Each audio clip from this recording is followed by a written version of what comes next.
Bonjour à toutes et bienvenue dans ce nouvel épisode du balado d'une mère à l'autre de Maman sans tabou, le balado qui donne voix au chapitre aux mamans plutôt qu'aux spécialistes en tout genre. Je suis Anne Julien et à travers ce balado, je vous amène à découvrir les enseignements autochtones des 13 mères originelles de Jamie Sands à chaque nouvelle lune et à chaque pleine lune. Alors aujourd'hui, nous avons rendez-vous avec la 8e mère de clan, la guérisseuse. C'est la mère de clan du mois d'août, la dernière mère de clan de l'été. Et peut-être comme moi, vous sentez déjà l'automne approcher. Mais parce qu'on est en été, j'ai choisi d'enregistrer une fois de plus cet épisode dehors. Donc vous entendrez peut-être les cigales derrière nous. La nouvelle lune du mois d'août, elle est aussi appelée la lune des moissons. Et d'ailleurs, dans le conte, qui est un récit d'accouchement, la femme qui accouche s'appelle euh, Squash Moon, qui en français se traduit justement par lune des moissons, euh, lune rousse, si on veut. Donc, c'est vraiment intéressant. C'est ce moment de l'année qui nous invite à prendre un pas de recul, un moment de réflexion sur nos récoltes personnelles. Euh, il y a vraiment la notion de cycle, en fait, qui est au cœur de cette nouvelle lune, à la fois mort et résurrection, hein, la fin de l'été, mais le début de quelque chose d'autre. Et, euh, et il y a vraiment un lien, hein, avec la 7e mère de clan qui nous invitait, en fait, à trouver l'abondance en toute chose afin de transformer les épreuves en expériences. Et là, avec la 8e mère de clan, on est vraiment invité justement à tirer les leçons de ce qui s'est passé, de notre parcours, et on va voir comment euh, transformer, en fait, comment les épreuves nous ramènent à notre véritable essence et comment on peut guérir en les transcendant. Alors, comme toujours, je vais démarrer mon épisode en vous lisant les enseignements et le poème de la 8e mère de clan tels qu'ils apparaissent dans l'ouvrage de Jamie Sands. Août. La guérisseuse. La guérisseuse par intuition, la sage-femme, l'herboriste, la dépositaire des arts thérapeutiques. Celle qui chante la chanson de la mort, gardienne des mystères de la vie et de la mort. La gardienne des racines et plantes médicinales et la servante de l'humanité. La mère de l'intuition, de tous les rites de passage, des cycles de naissance, mort et renaissance. Elle nous enseigne à servir les autres avec un cœur joyeux, en utilisant notre capacité à soigner et guérir, à comprendre et honorer les cycles de la vie que sont la naissance, la mort et la renaissance, à croire dans les miracles de la vie par notre connexion à notre essence spirituelle, à comprendre le royaume végétal et l'usage thérapeutique de toutes les parties des plantes. Nous enseigne à servir la vérité. Son poème, Mère, chante-moi une chanson qui soulagera ma souffrance, réparera mes os brisés et me permettra de me sentir entière de nouveau. Occupe-toi de mes enfants dès leur naissance. Chante mon chant de mort. Apprends-moi à faire le deuil. Montre-moi la médecine des herbes qui guérissent, la valeur de l'esprit, la façon dont je peux servir. Mère, guéris mon cœur pour que je puisse voir les dons qui t'appartiennent et qui peuvent vivre à travers moi. Alors voilà pour cette mère de clan. Euh, Encore une fois, je trouve qu'il y a comme 4 grands thèmes qui se dégagent de cet enseignement, qui sont en fait les 4 parties du poème. Donc la guérison, le cycle de la vie, l'esprit des plantes et ce que ça veut dire que servir, être au service. Et donc c'est de ces 4 thèmes dont je vais vous parler. Mais avant ça, je vais vous raconter le conte pour que vous compreniez un petit peu euh, dans quel cadre se jouent ces enseignements. Alors, le conte de la 8e mère de clan est essentiellement un récit d'accouchement, vu du point de vue de la 8e mère de clan qui est sage-femme. Il a lieu dans une grotte juste avant l'hiver, dans des conditions assez difficiles. La famine se fait sentir depuis un petit moment déjà, et la femme qui accouche vient de perdre son mari. Donc, elle est seule et affaiblie, au moment de l'accouchement. La mère de clan aussi est seule puisque les deux femmes qui l'aident dans son travail sont en train de pleurer leur mort au début du conte. Et donc, on la voit en fait, parce qu'on nous raconte surtout toutes les pensées qui la traversent au moment de cet accouchement et notamment les souvenirs de tout ce qu'elle a appris jusqu'ici pour pouvoir accompagner cette femme dans la délivrance de son bébé. Et notamment, hein, on nous parle de toute la médecine, tout ce que les animaux lui ont enseigné. Donc, j'y reviendrai plus en détail. L'animal qui pour moi qui m'a le plus marqué dans ce conte, c'est la chauve-souris, qui est particulièrement présente. Et c'est pas étonnant puisqu'elle symbolise hein, l'appartenance aux deux mondes, celui des vivants, celui des morts, et la renaissance. C'est vraiment de ça qu'il s'agit dans ce conte. C'est elle qui montre à la femme qui accouche que l'âme de son enfant est là, qu'il a un message pour elle et qui, quelque part, lui donne le courage, en fait, de mener l'accouchement à terme. Et en fait, dans ce conte, ce qu'on nous raconte, c'est vraiment en se reconnectant à son âme, à son essence profonde, que l'on peut surmonter les épreuves et renaître. Et c'est ce qui se passe, hein, c'est ce que la femme qui accouche parvient à faire en communiquant avec l'âme de son enfant. Elle reconnecte à sa propre essence et elle finit par donner naissance à son enfant. Et à ce moment-là, la huitième mère, qui elle aussi hein, est entrée en contact avec l'âme de l'enfant, décide de prendre les deux femmes sous son aile, puisque le bébé qui naît, c'est une fille, de les prendre sous son aile, en fait, pour continuer ce cycle de la vie. Elles choisissent le prénom et en fait, la destinée de l'enfant aussi est scellée. C'est elle qui va devenir l'apprenante de la huitième mère de clan et ainsi continuer le cycle puisque quand la huitième mère de clan aura fini son passage sur Terre, eh bien, une autre personne pourra prendre le relais et continuer à propager, transmettre en fait la guérison parmi les hommes. Donc ainsi, la boucle est bouclée et le cycle recommence. Et c'est vraiment de ça dont il s'agit dans ce conte. Alors, donc je vous disais 4 thèmes. Le premier, évidemment, c'est la guérison, hein, puisqu'il s'agit de la guérisseuse. Et comme le dit si bien Claire Arnoux, hein, dont je m'inspire beaucoup pour vous guider à travers ces enseignements des 13 mères, la huitième mère nous enseigne ce qu'est la véritable guérison, à la fois une capacité à pleinement s'habiter et une reconnexion à cette part de nous qui sait et qui peut guérir. Et ça me fait penser effectivement à mes propres accouchements et au fait que quand on accouche, une partie de nous se reconnecte, parce que vraiment dans l'histoire, il y a l'idée qu'on est connecté dès la naissance, mais qu'en chemin, on perd cette connexion, on oublie qui on est, on oublie qu'on fait partie de la nature et que nous sommes tous interconnectés. Et en ce qui me concerne, quand j'ai accouché, c'est là que tout s'est ouvert, c'est là que j'ai reconnecté avec mon intuition. Et notamment pour ma première fille, je me rappelle à quel point euh, au moment où j'allais accoucher, c'est là pour la première fois que j'ai parlé avec elle. Alors, je sais qu'il y a des femmes qui parlent à leur fœtus dès qu'ils sont en elles. Moi, au début, c'était pas là pour moi. Ça me paraissait trop, trop abstrait, trop lointain, même si je la sentais vivre en moi, je la sentais bouger en moi. Mais le jour de l'accouchement, qui a été un accouchement éclair dans mon cas, euh, je l'ai senti qui poussait, qui voulait sortir tout de suite alors qu'on était encore à la maison et qu'on n'était pas prêt à partir. Et je me rappelle lui avoir parlé et lui avoir dit, écoute ma chérie, on n'est pas prêt, on voudrait vraiment se rendre à la maison de naissance. Donc s'il te plaît, attends. S'il te plaît, attends. Et elle m'a entendu. Elle m'a entendu.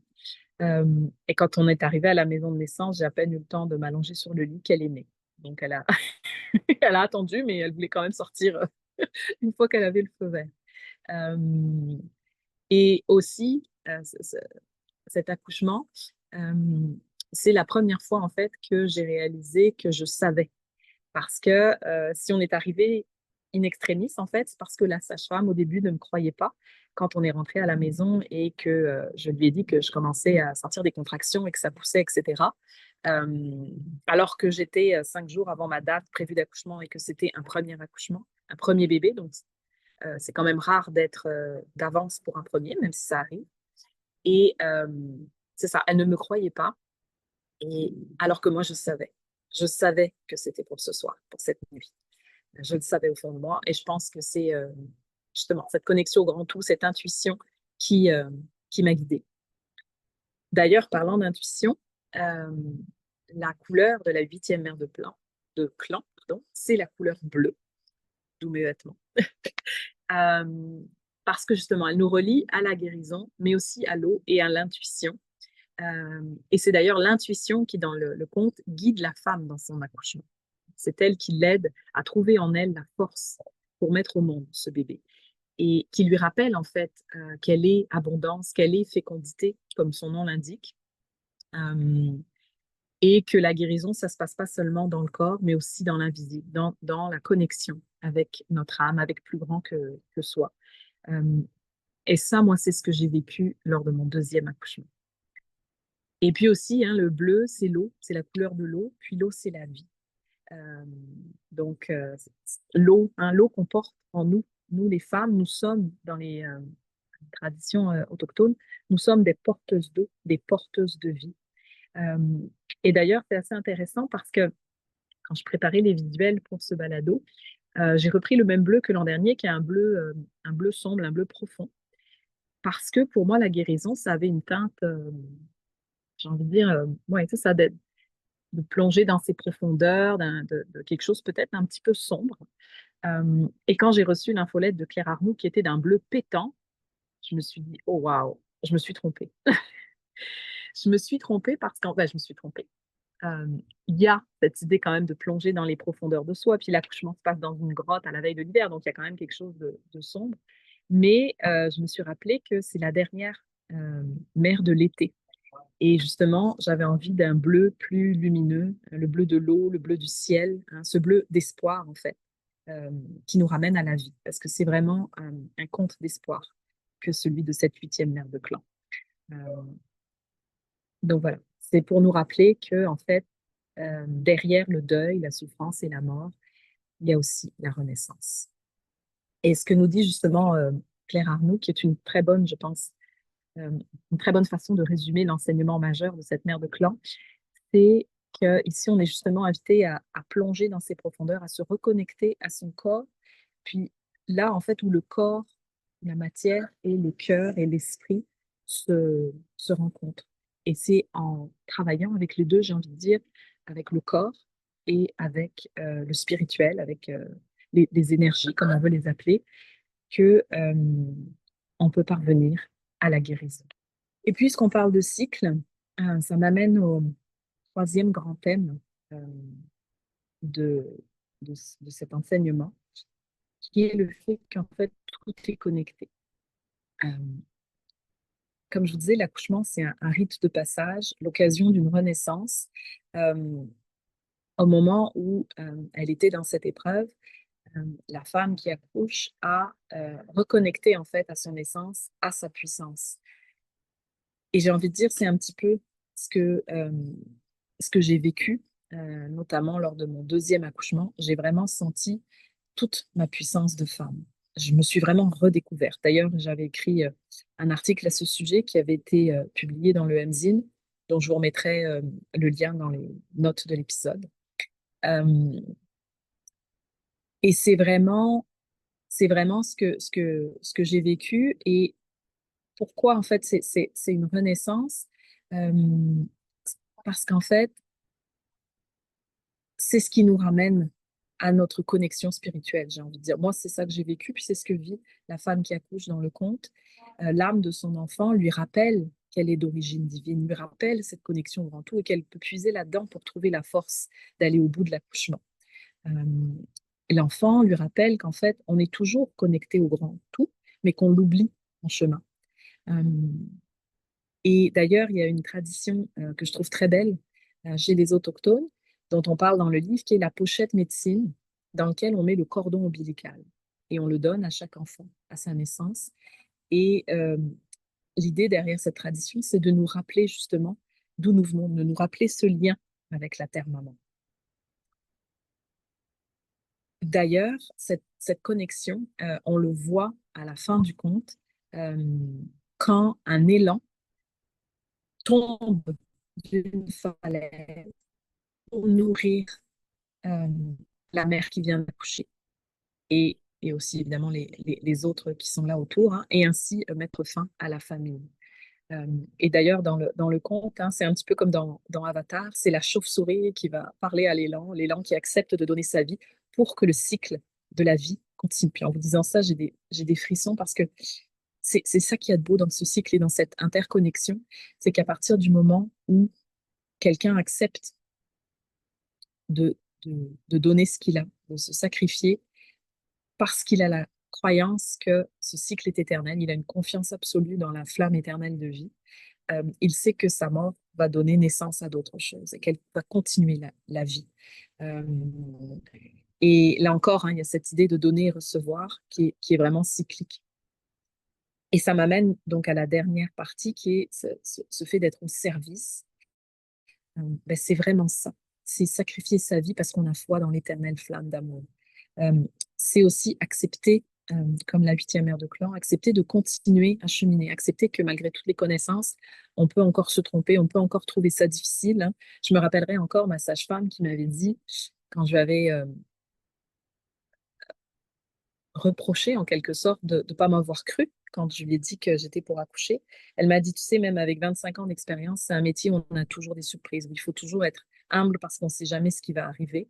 Euh, et dans le conte, c'est un petit peu ça, hein, la huitième mère de clan qui se fie d'habitude sur le pouvoir des plantes pour aider la mère. Là, elle peut même plus parce que avec la famine et le froid qui sont présents, elle a plus accès à ces plantes. Et c'est là qu'elle demande l'aide justement aux animaux, au grand tout. Donc c'est cette idée de rester humble, d'accepter de recevoir l'aide pour pouvoir continuer à aider et à guérir. Et c'est aussi être au service, transmettre tout ce qu'on a appris pour que la guérison continue de génération en génération. C'est ainsi que, à la fin du conte, la huitième mère de clan, je vous ai dit, elle décide de prendre sous son aile la femme et son enfant euh, pour pouvoir transmettre à l'enfant tout ce qu'elle sait et qu'elle devienne sa disciple et à son tour une guérisseuse. Ainsi, le cycle de la vie continue et la boucle est bouclée. Donc, voilà. Donc, vous voyez à quel point la guérison, en fait, c'est beau. C'est beau. C'est vraiment un hymne à la vie. Et c'est ce que je trouve très touchant de ces enseignements. Alors, il est temps maintenant de vous parler de mon invitée, euh, celle qui s'est reconnue, en fait, dans cette huitième ère de clan, qui s'appelle Florine Lescu, qui est ostéopathe, passionnée par l'optimisation de la santé et la période périnatale. Donc, nous aurons l'occasion avec elle de parler, hein, de tous ces sujets. Euh, mais en préparant cet épisode, il y a un souvenir qui est monté parce que c'est mon ostéopathe, Florine. Euh, et je me rappelle que la dernière fois qu'on s'est vu, je sais plus ce que j'avais comme douleur en fait, euh, mais je pense que, ah oui, je pense que j'avais de nouveau des problèmes de digestion. Puis elle m'avait dit qu'il y avait vraiment quelque chose qui était retourné à l'intérieur de moi et que dans mon corps, il y avait quelque chose qui disait qu'en fait, il y avait encore quelque chose qui voulait pas lâcher, des vieilles blessures, une vieille identité en fait, que j'avais besoin de laisser aller pour renaître. Donc, vous voyez, hein, les échos avec le conte et avec les enseignements. Euh, et je sais aussi que c'est quelque chose qu'elle est en train de vivre, que sa pratique professionnelle aussi est en train de se transformer parce qu'elle a accepté de laisser aller des choses.